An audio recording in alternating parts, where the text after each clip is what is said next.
Well, thanks and welcome. I'd like us to begin with our word of prayer. Please pray with me.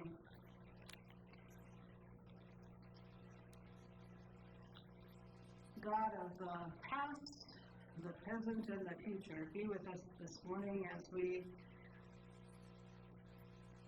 work to follow your will. We feel like we are standing on the shoulders of saints as we work in the church each year. And we wonder how, well, first of all, we give thanks for your support and your presence among all who have passed through these doors. And we give wonder to what is going to be held in the future. How might we be the family of God and work in our community and our church that we call home? In Christ's name we pray. Amen. So, I'm grateful for all of you to be here. And, oops, wrong way.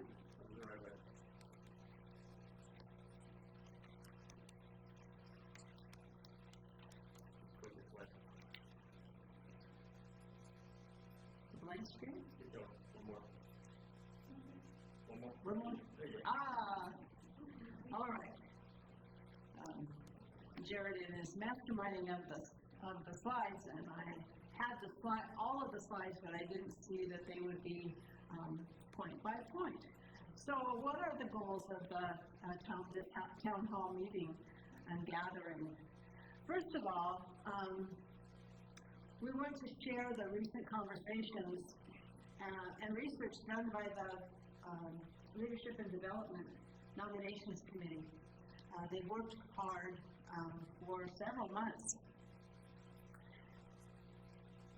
And we plan to, at this meeting, to present information about restructuring the administrative committees. There'll be much information about that. And most importantly, we want to have a time for dialogue and some questions and answer time. And that's really the key of being here and sitting together and wondering and praying and hoping for catching a vision of what's next.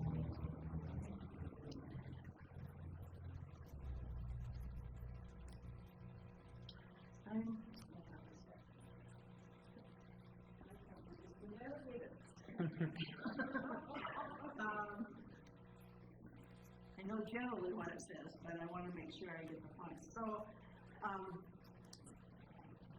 as you can see there, the Leadership and Development Committee has been thinking about restructuring the administration from the church even before Jared got here.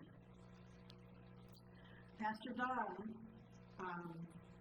with the help of the Leadership Development Committee and Eric Strader, who is our Congregational Resource Minister for the Montana District, met with the Church Council, and we began this process, began thinking, what would it look like? What's the conversation that we might have to live more fully into a vision, and how might we do that efficiently with the folks that are willing to serve? And then Pastor Jared was familiar with the process and stepped right in with the leadership to collaborate restructuring here in Canyon Falls. So the Leadership and Development Committee, and you'll see that LDN acronym a little later, and it will always be spelled out. So Leadership Development Nominations Committee has been studying a book called Mission Possible, a simple structure for missional church effectiveness, and it's written by people who are familiar with United Methodist Church. They are pastors and know what are the legal responsibilities within the church structure. So we are here today to explore and to hopefully catch a vision of what we might see in the future. Thanks.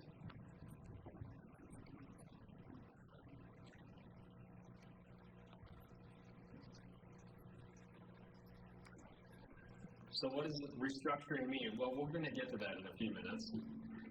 But first we want to talk about some of the challenges that not just our church, but many, many churches across the United States, United Methodist churches, are facing. These are challenges that we identified as the leadership development team just from our conversation about nominating people to teams, and then challenges that we articulated as we did our research and read our book together. The first challenge is that the leadership development team finds it difficult to recruit people for our 4 main administrative teams or committees. That would be the Admin Council, SPRC, Trustees, Finance. Those are those main 4 administrative committees, and we find it can be difficult to recruit people to serve on those teams. There's slots for about 39 people to serve. 39 people. Some people say they just don't want to go to meetings. I can relate. Some people say they'd rather be hands-on and help with more short-term projects. I don't want to come to a meeting once a month, but I would gladly get a paintbrush and help paint the church. Just call me, Other people are already serving elsewhere, either in the church or outside in the community, or for so many of you, it's both places. This church is full of servants. And so then we also find a challenge. We ask ourselves, when we do ask people, would you mind serving on finance or trustees? People will say yes or no, and even the folks that say yes, we kind of say, is this really igniting a passion for Jesus in them when they serve on this team? Is this aligning with their ministry, with their gifts and talents given by God? Or are we just putting a warm body on a lukewarm team, right? Is this the best place to align people's gifts and talents? We did some math, and in our current leadership structure of the church, 54 out of our average, what you would call 85 people in membership, 54 people are currently involved in one or more ministry teams. So 64% of people. That's a pretty high percentage. 31 of those 85, or 37%, are currently serving on an administrative committee, like Council, SPRC, Finance, Trustees, Leadership Development Nomination. 12 people are overlapping and serving on 2 or more committees and teams. What do these percentages mean? Well, it's like a lot of people are already serving or over-serving. There's not much energy or capacity to grow or change ministries because people are already doing something that's very good and very necessary with the way that our church is structured right now. You might say, okay, 54 out of 85 people, well, where are the other 31 people that aren't serving? Well, they might be children, they might be youth, they might be homebound folks that really have served and can no longer serve by being physically present here. They can serve in other ways, but they might be folks who are already committed to other service ministries and they just have to say no when they're asked by this church. So recruitment is challenging within our current leadership structure. Challenge number 2, look at that bag of money. The process of making decisions requires often too much time, too many meetings, too many different committees, and often involves most of the same people. Remember I said there's 12 people that overlap across several different committees. So let's think about a fun example here. A generous individual leaves a $500,000 donation to the congregation. Woohoo! Say hooray! Hooray! And we blew it all on Costco snacks. No, I'm just kidding. Thank you, Nancy. I forgot to thank Nancy for getting all that stuff together today. Thank you for making this a hospitable place. Somebody decides that they love this church so much they want to include us as part of their endowment plan. What a generous way to leave a legacy for the next generation of making disciples in this church. Well, here's how we might typically process that kind of blessing. The finance team receives the report from Anne and spends multiple meetings figuring out where to put the money, where to park it. Do we put it in this account, this account? How does that affect the balance sheet? How does that affect the bank? Is it going to cost more? I don't know. Let's go home and think about it and talk about it next month. The trustee team is actually legally responsible for money like that. And they begin dreaming about all of their special projects that they can check off on their list. Should we paint the church? Should we build a new church? Should we build on to this church? Should we update the bathrooms? Should we buy Jared the best office chair the world has ever known? I don't know. Let's go home and think about it and talk about it at the next meeting, right? Or let's go do research. Admin council is the last to hear about the gift. The gift with charge, the team with charge and leading our congregation is the last to hear about the money. And they spend 2 years coordinating different teams, competing in conflicting silos of ministry, laying claim to the money. Staff says, oh, we could really hire a new staff person. Someone on trustees says, let's build a new building. Somebody says, let's fix the old building. The musicians say, you know, we really need a pipe organ. Trustees talk about investments, endowments. Youth group thinks about how not only could they send more people to camp, they could build their own camp with money like that, right? Everybody has a worthwhile, let me say, worthwhile idea and project about how we could use that money to make an impact in our community and our church. There's no bad ideas. It's just everybody has a lot of them. And then SPRC hears complaints from the pastor about how such a blessing has ended up being a bureaucratic curse. Can you imagine that? Shake your head, yeah? You that are on admin council or on those teams, you know how those conversations could go. What are the results? 34 meetings over 2 years. Church members being faithful to church and trying to do good work, but the structure that they're doing that work within is not really helpful or supportive. There are missed opportunities. While we're thinking about that gift of money and how we want to honor the person's legacy who gave it to us and how we want to do good things in our community and our church, while we're focusing on that, we're missing opportunities too. We're missing things like meeting new neighbors who move into the community, supporting schools and children in our neighborhood, international mission efforts that we might not be able to talk about or focus on because we only have so much time to talk about and focus on so many things. Then our own internal spiritual discipleship and growth. We might be missing opportunities to focus and spend our energy there because we're spending our energy elsewhere. And then the whole thing, well, where's the vision? Where's the vision of the place that God is leading us to? Challenge number 3, we might call this an obstacle. I'm going to show you several charts here about life cycles in congregations.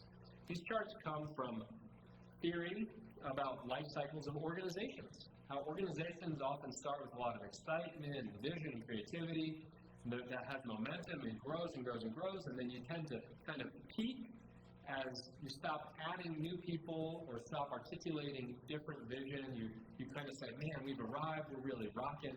And before you know it, momentum starts to slow down, and there's kind of a plateauing and then a reverse growth. Maybe we might call it decline. If you look at this, let me grab this one. Do some ballet moves here. Check.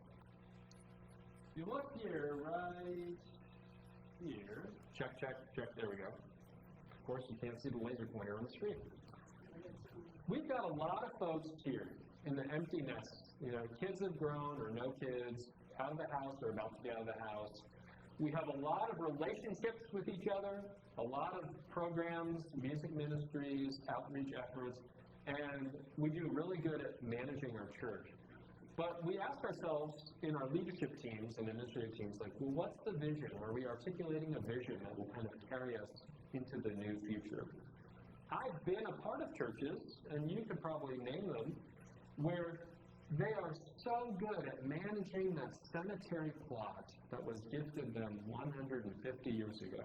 The grass is always mowed, the grave markers are in beautiful shape, but there's 8 people that meet in their sanctuary every single week, and they have $1 million in their endowed fund for their cemetery.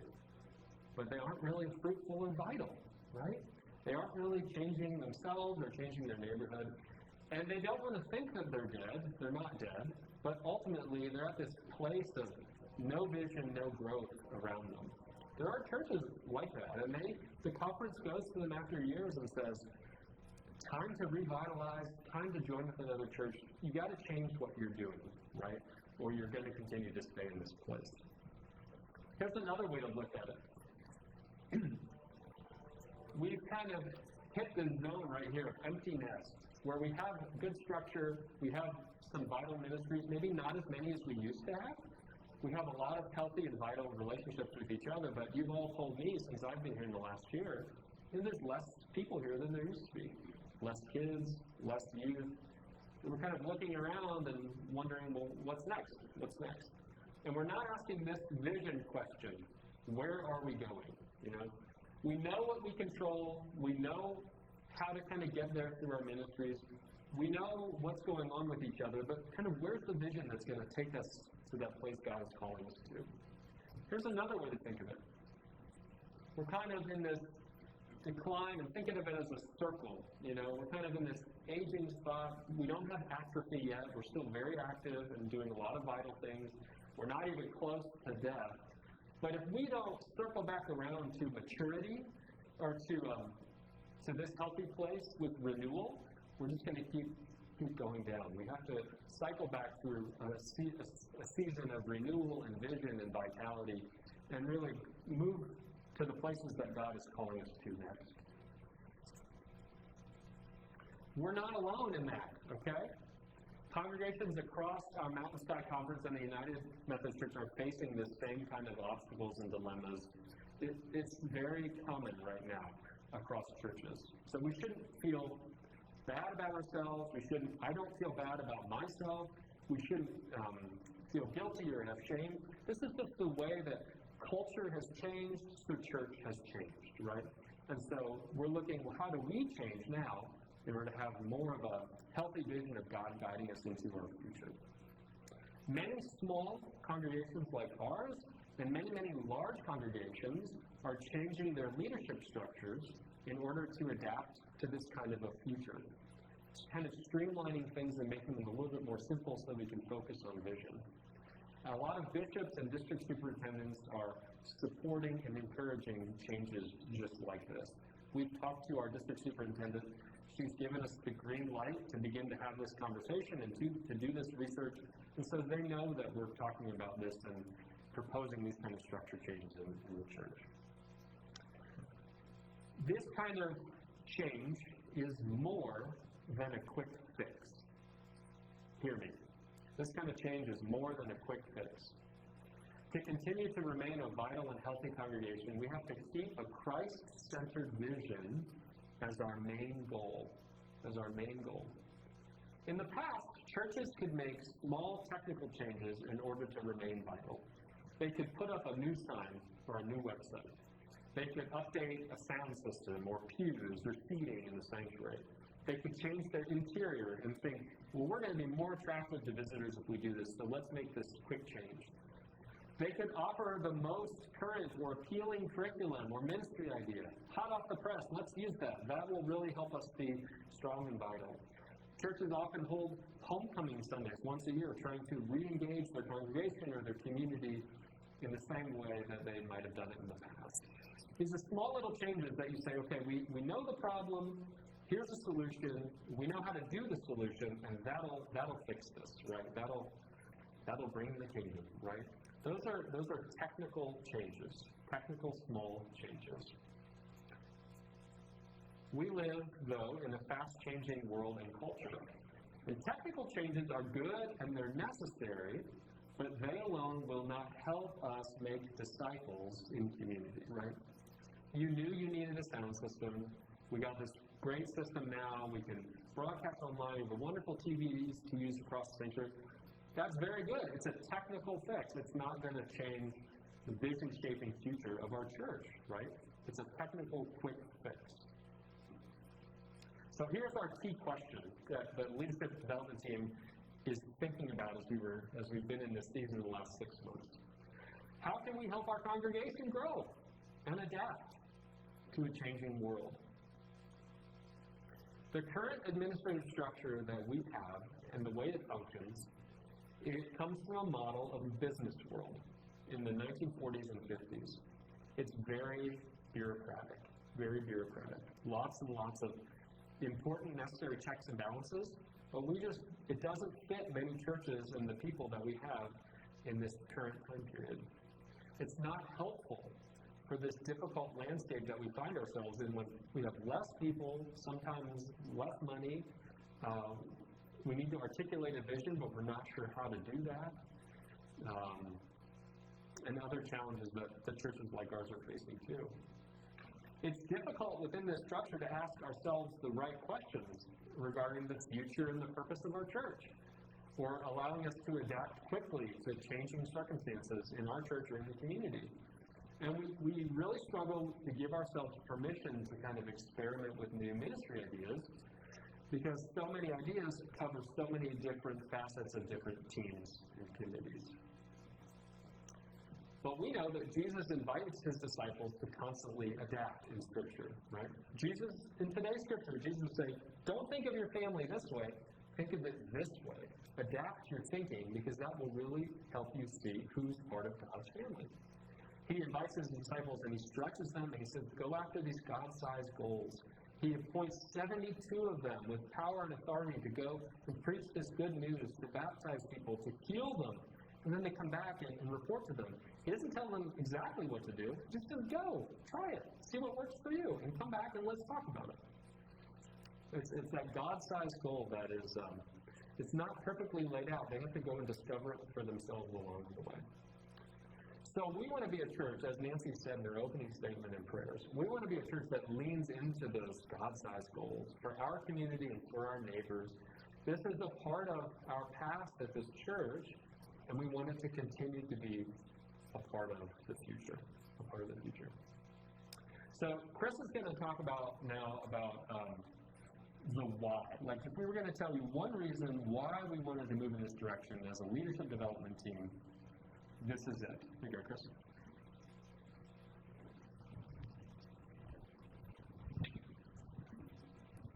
Good morning.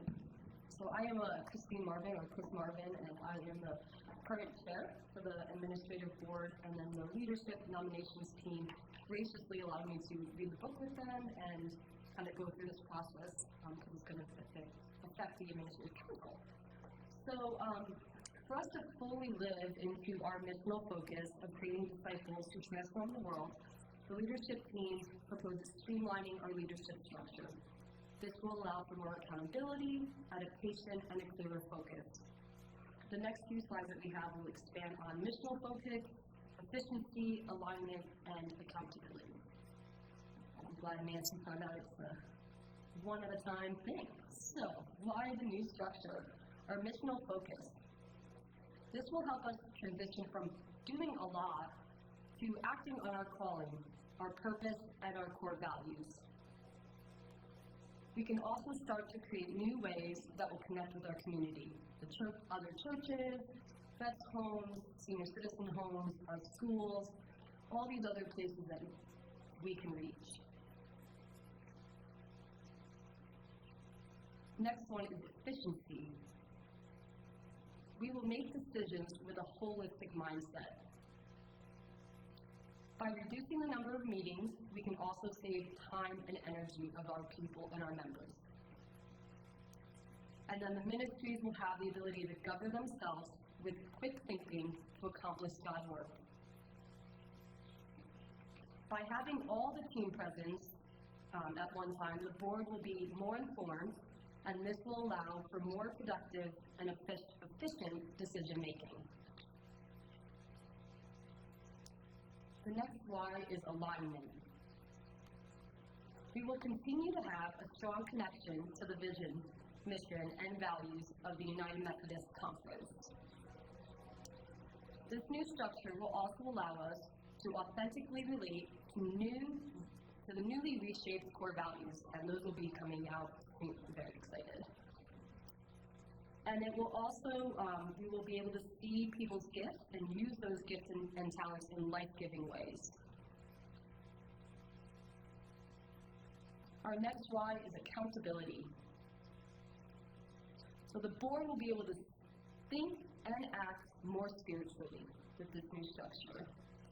And we'll also be able to hold each other accountable to meet the needs of our community and our church. And then the board will be able to work with honest transparency to hold each other accountable to the responsibilities and the commitments that they've made. Our hope, what is it?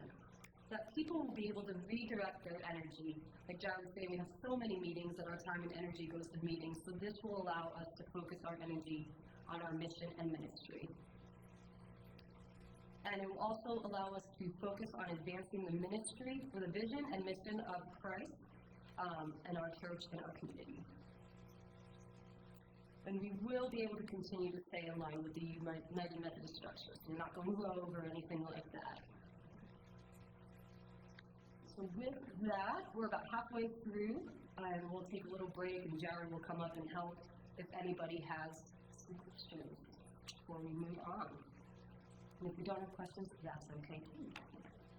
You're probably asking, well, what does this look like? Well, that's the second half of the presentation. But if you have a question on what we've covered so far, you can raise your hand. And I'll hand you the mic. Anybody in the fellowship hall, do you want to come over if you have a question at all? No? Really proud. Okay.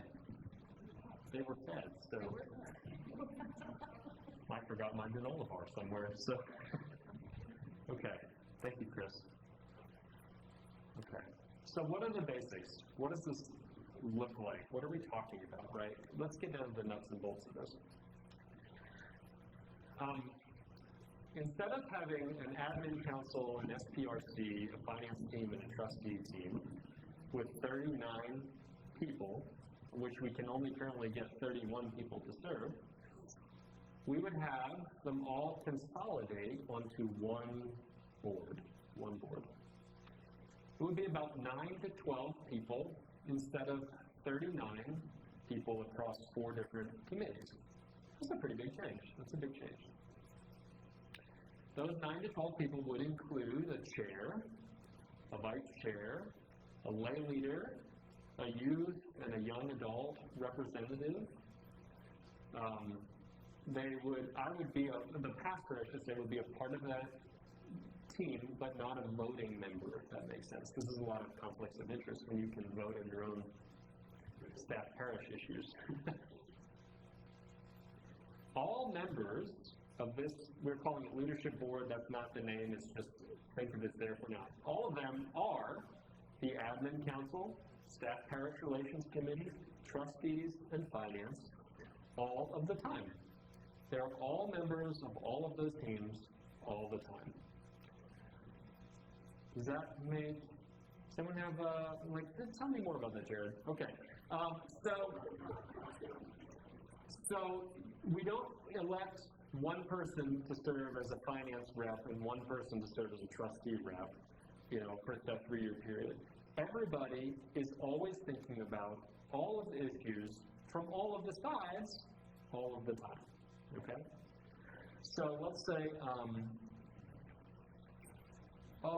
let's see, Jared gets in a car accident, and thanks, Lucy, I'm glad you don't want that to happen to me. Jared gets in a car accident and has to, is going to be wheelchair bound for a year. We'll say that, okay? So, normally you'd have staff parish trying to figure out, well, what can we do for our pastor? You might have finance talking about, well, what does this look like as we bring people in for the next month or two before Jared can breach? Trustees are asking themselves, well, we don't have to worry about anything, right? And admin council is just kind of carrying report after report as we kind of go forward.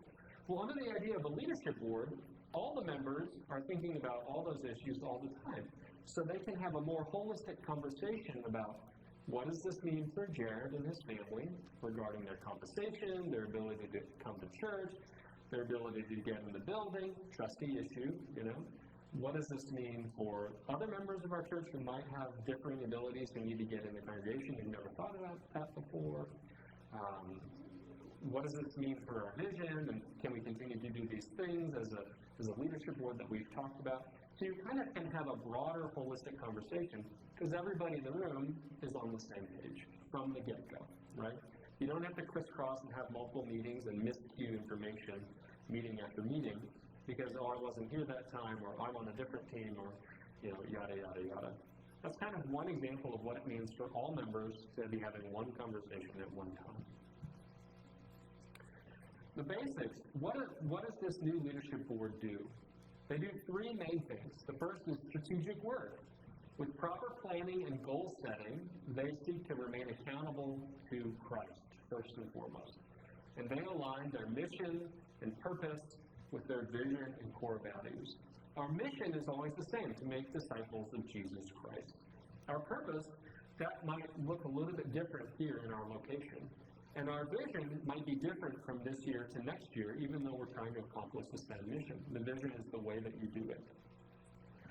So they're constantly thinking about that kind of strategic work of how does the engine drive the car forward. Then there's generative work, generating creativity, being proactive in planning and guiding the church into the future. Those might include things like team building, asking new questions, having retreats or rituals, spiritual time, seeking out new opportunities in the community that maybe the church has never thought about before. A lot of our conversation around core values, vision, mission, that's all generative work. And then there's kind of the fiduciary work, the work we think about most often when we think about administration. Care and management of the church's assets like real estate and cash, the budget, human resources, our investments, things like that. What happens with the leadership development and nominations team? It remains the same. It accepts applications and nominates people to the leadership board and to other ministry teams. Those applicants need to be approved, just as they are currently, at the annual church conference, which is every year in the fall. The same process we use right now, where everyone gets to vote on these are going to be the leaders of our church. This leadership development nomination team acts as a check and a balance on this kind of new structure.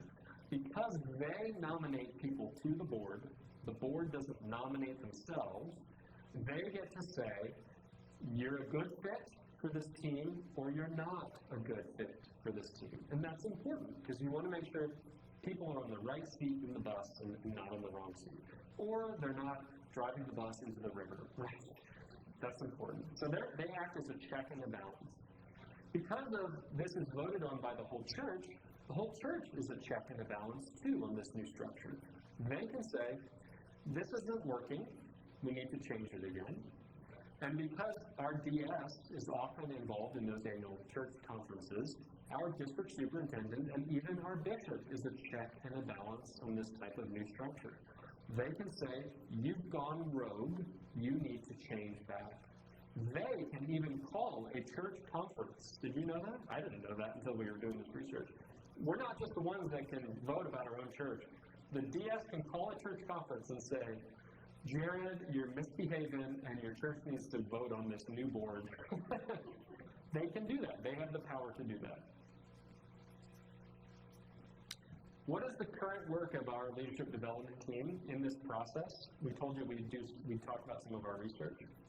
Well, you can't just change the structure and say, okay, go figure it out, people. So there's certain documents that we're working on that will guide the board to do the right thing, to focus on the right things, and not to do the wrong things or focus on the wrong things. So they're working on this structure and organization. I said it was 9 to 12 people.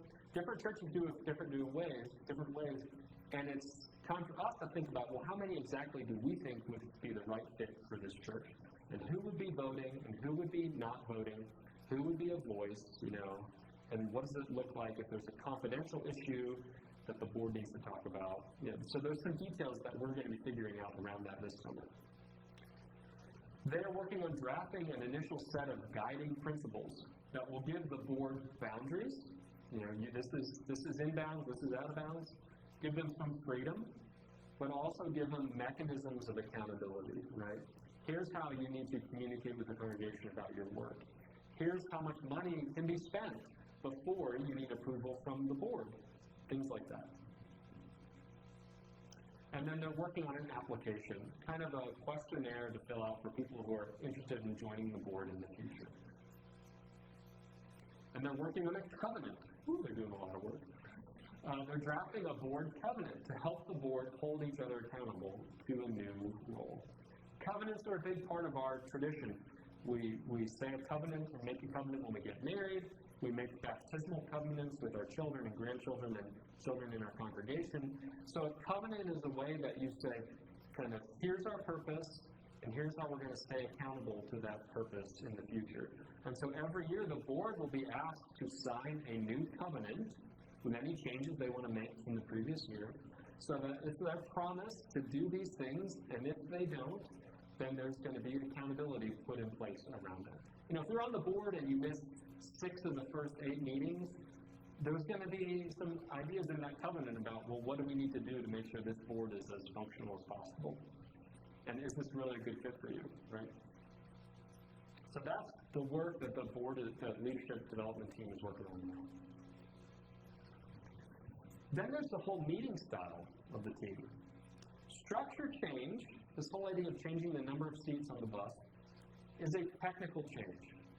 But it must be accompanied by something called adaptive change, to change the actual way that we have the meeting. Technical problems, I mentioned this earlier, are known problems with a known solution and a known implementation. If the piano is out of tune, we know the problem, we know the technical solution, and we know how to implement that solution, right? That's a technical change. Adaptive challenges are what we're facing now as a church, you know? What is our vision for the future? How do we meet new people in our community, you know? There are 50% of the households in our little square block around here are single-parent families, either single-parent dads or single-parent moms. And there's almost 200 kids under the age of 18 right around here. And we better watch out, because I just told the Lutheran church those statistics, and they're going to go get those people before we do. So that's a tough challenge, right? Maybe VBS every summer isn't the way that we connect with those kids. Maybe Sunday school on Sunday morning isn't the way to connect with those kids anymore, right? It's a challenge where we don't really know the solution yet until we do some reflection, do some prayer, experiment, and then see how that experiment went and say, how can we do it better or how can we do it differently? That is an adaptation. That's adaptation. Churches that only change the structure will not see a fruitful change. Churches must adapt to this culture of meeting and planning and leading in a different way. Right? Can I get a nod if that's making sense, or can I give you an example? Does that make sense? Okay. So what is the current style of our meeting? We usually read minutes and reports at the meeting. We talk about old and new business. Old business first, then we talk about new business. We use Robert's rules-ish, kind of, maybe not fully. There's little time for generative or strategic work because we're just kind of rehashing what every team has done, or we're saying, oh, you wrote that wrong, you got the wrong detail, or somebody has to tell the same story they told in another committee because we're just kind of rehashing the same thing. And then oftentimes our calendar dictates our ministry because we don't have that space for that deeper work. So we say, well, we did this last year, so let's just do that again because it's coming up in 3 days. Right? It's even hard to forward plan a lot because we're kind of dictated by that calendar. And for many years, this worked. This is the church I grew up in, and it worked. Look, a disciple. Wow. It worked, right? But more and more, it doesn't work for these challenges that we're facing now in our future. It just doesn't offer enough space to do the deeper work that we need to do. So what would a meeting style look like in this new kind of meeting? Well, we would utilize something called a consent calendar. Basically, everybody has to do some homework before they come to the board. Pre-work, pre-reading eliminates a lot of recording and reading during the meeting itself. Doesn't that sound lovely if you do the homework? And then you can just come and say, hey, did everybody have any questions about that? No? Let's vote on it. Boom. 5 minutes. you're through what might have taken 30 or 45 before.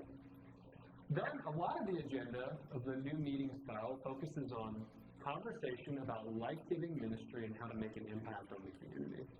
Learning and reflecting on setting goals. Asking questions of ourselves. What is God up to around us right now? What do we see? What could we partner with? What could we do that God is already doing in our community? And then spending time discerning ministry and acting on the Holy Spirit's leading. Here's a great graphic that talks a little bit what I'm mentioning here. Sorry,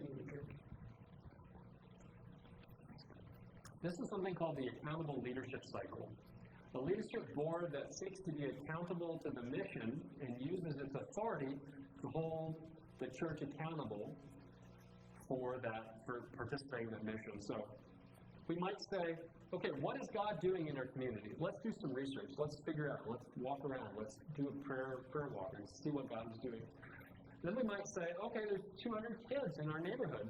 What kind of goal could we set as a leadership board in order to do a better job interacting with children in our neighborhood?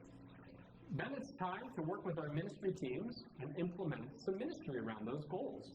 Okay, so we're going to purchase a bounce house, and we're going to put it in the parking lot every Friday night, from 6 to 8 p.m., right? And we're going to intentionally hand out free food and build relationships with kids. And then we figure out, we begin to do that for a summer, and then we evaluate wow, we met a lot of kids, but they broke all their bones because they were on asphalt. Maybe we need to rethink this idea, okay, of putting a bounce house in the parking lot. Or the food was really unhealthy, and a lot of these kids are struggling with weight because they're in single-parent homes, and it's hard for them to get a really good meal every night, so maybe we get some healthier snacks, right? Or a lot of the kids told us that they love soccer, but they don't have enough soccer equipment to play, Great, we just figured out 3 different ways to adapt and change our ministry to meet the needs of kids in our community. Something that we may not have ever done before, all because we decided to set a goal and go after it. And then you spend time reflecting on whether or not you were fruitful. Thinking about it from a 30,000-foot perspective. Say, okay, we did this thing, did it really connect with the goal that we had? Or was it off base, right? Or, oh man, we were super successful, but we only met 12 kids, and there's almost 200 more. So what could we do next time around to try to connect with more children in our community, right? So it's kind of this cycle where all the time you're planning, executing, reflecting, and then replanning as you do research for the future. So, remember that $500,000 donation that each of you gave to the church today? The leadership board, now let's look at that example and think about it. What does this look like now? So the leadership board has a clear sense of their purpose and their core values and their goals. They know the direction they're going, okay? They know the future needs of the church. They know what goals they have in place in order to meet those needs. They know the direction of the church, right? The leadership board can now have holistic and thoughtful conversations about ministry needs now and in the future in light of this donation, right? They have a better understanding with that balcony perspective of what's going on and what's coming and how can we best use this blessing to bless God's church. They can think about the building and staffing dreams, They can think adaptively about the strategic direction of the church. They can hold one another and staff or volunteers accountable to make sure that this is actually having a fruitful impact.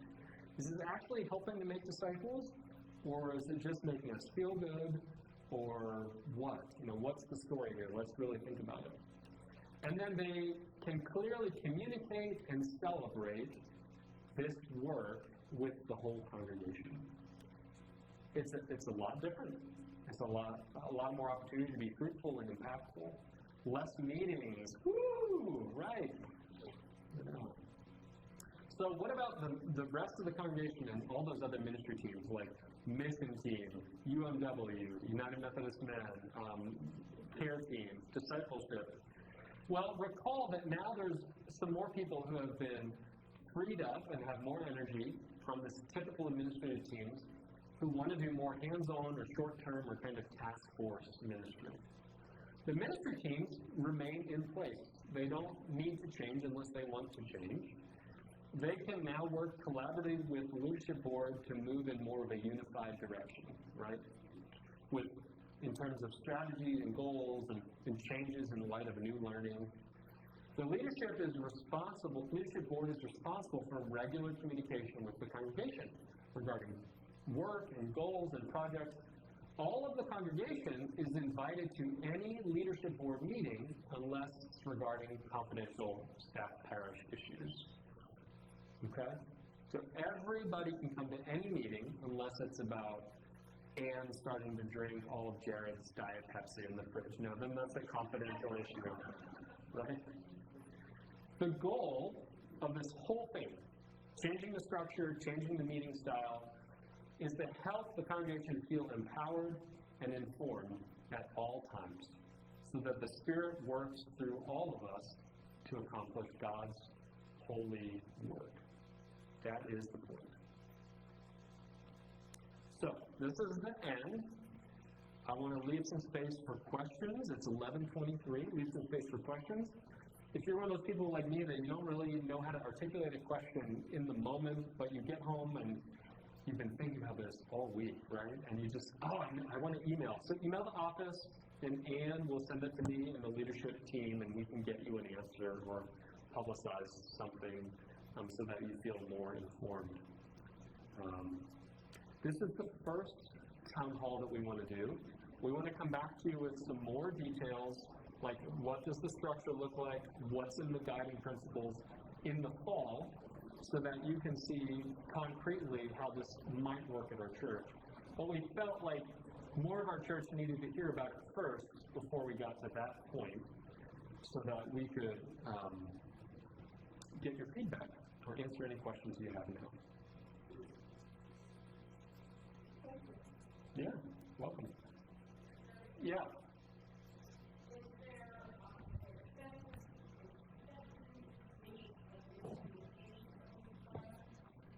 So, if no one comes to guillotine my head tomorrow morning, then the leadership board, the leadership team will continue to do its work this summer. We'll have another town hall in the fall. We'll try to fill up the board seats of this proposed structure and vote on that at a church conference in the fall, November. If everyone's supportive and encouraging in this direction, then we'll move in this direction, and we'll vote on it in the fall of the church conference with our DS, and then try to implement it in January or February. The leadership board has found someone who'd be willing to coach. The leadership development team has found someone who would be willing to coach the leadership board next year into this new meeting style so that we can learn better how to practice accountability around setting goals and thinking about vision and communicating with the congregation. And so, implementing this is one step, and then really learning it as the new board, as the pastor with the board, is the next step. And we have some coaching that will help us do that along the way. Yeah. We could come to the fall and say, we don't have enough information yet, we want to wait. And that'd be fine. We could do this, and in 2 or 3 years, we all hate it, and we could vote to go back to the old system. There's no reason we couldn't go back to the old way, the current way, I should say, not old way, the current way. We would just have to vote to do that at a leadership charge conference, church conference down the road. Yeah. Good question. You also have questions or comments or?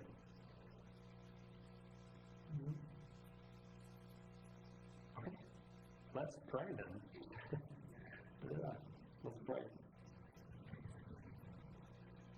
Gracious God, we thank you for moving in each and every church in unique and special ways in order to help make disciples and make an impact on every community across our world and throughout all of time. We as a church and leaders in this church want to continue that fruitful work and make sure we're doing our very best for you and for your kingdom. So as we've begun this conversation today, please bless our leadership and our reflection, our sharing, our planning, and make sure that it all aligns with the work of your Spirit, the work that you are already doing in our church, in our hearts,